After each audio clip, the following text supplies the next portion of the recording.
مقام‌های نظامی روسیه و اوکراین از یک ماه اول جنگ بین این دو کشور که در مسکو عملیات مخصوص حربی نامش میبرند نتیجه گیری کردند. ستاد کل ارتش اوکراین که اخیراً علاقت 1300 نفر از نیروهای اوکراین را تصدیق کرده بود، روز 26 مارس خبر داد که تلفات عمومی جانب روسیه به 16400 نفر رسیده است، اما دقیق کرده نشده است که چند نفر از جانب روسیه کشته و چند نفر زخمی و چند دیگر اسیر شدند. و اما یک نماینده ناتو در این هفته در یک نشست خبری پوشیده به ژورنالیستان گفت تلفات نیروهای روسیه در اوکراین از 30 تا 40 هزار نفر را میتواند تشکیل کند. به حساب او شماره کشته شدگان از جانب روسیه میتواند تا 15000 نفر باشد. و اما روز 25 مارس ستاد کل ارتش روسیه بار اول بعد 2 مارس رقم‌های نوی را درباره تلفات جانی نیروهای این کشور در اوکراین نشر کرد.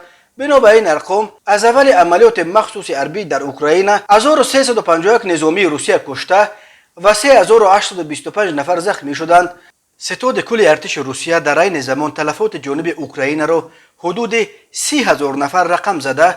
گفت از این شمار بیش از 14000 تلفات بی بازگشت و نزدیک 16000 تلفات سانیتاری یعنی زخمیان تشکیل میدهند. اوکراین هلاکت تنها 1300 نفر از حربیانش را تصدیق میکند، ولی میگوید در نتیجه حمله های ارتش روسیه بیش از 1000 نفر از ساکنان ملکی از جمله 133 کودک کشته شده، 187 کودک زخمی شدند.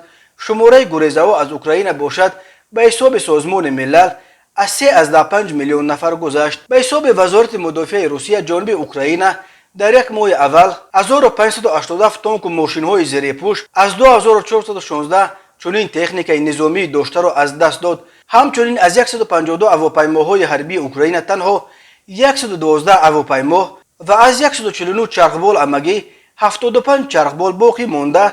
نیروهای روسیه گویا از 36 هواپیمای بی سرنشین تمغه بیرقدار الکی 35 چنین هواپیما را از بین بردند. همین طور به ادعای مسکو از 59000 نفر نیروهای اوکراین در دنباس از آغاز عملیات 16026% خونسار کرده شدند. ستاد کل ارتش اوکراین باشد خبر میدهد که تا صبح 26 مارس نیروهای اوکراین 575 تانک، 1640 ماشین‌های زیرپوش، 293 توپخانه، 117 هواپیما، 127 چرخبال، 7 کشتی و قایق، 73 واگن مواد سوخت و 56 هواپیمای بی سرنشین ارتش روسیه را از بین بردند.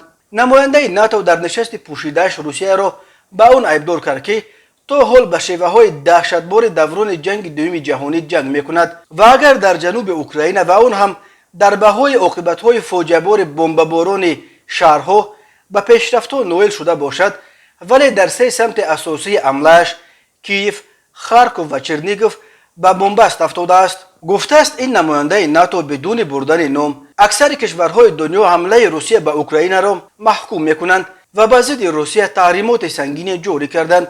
در کشورهای غرب مال و ملک اولیگارخ‌ها و منصبداران روسیه از جمله قصرها و یخت‌های آنها را به مبلغ چندین میلیارد دلار به حبس گرفته، حبس‌های بانکی آنها را به مبلغ 10 میلیارد دلار بستند. همین طور در فرودگاه‌های خارجی 78 هواپیمای شرکت‌های هواپیمایی روسیه را به حبس گرفتند. ولی با وجود اصرار جامعه جهانی روسیه یکروانه به قطع جنگ و بیرون کشیدن نیروهایش از اوکراین تا حال میل نشان نمیدهد.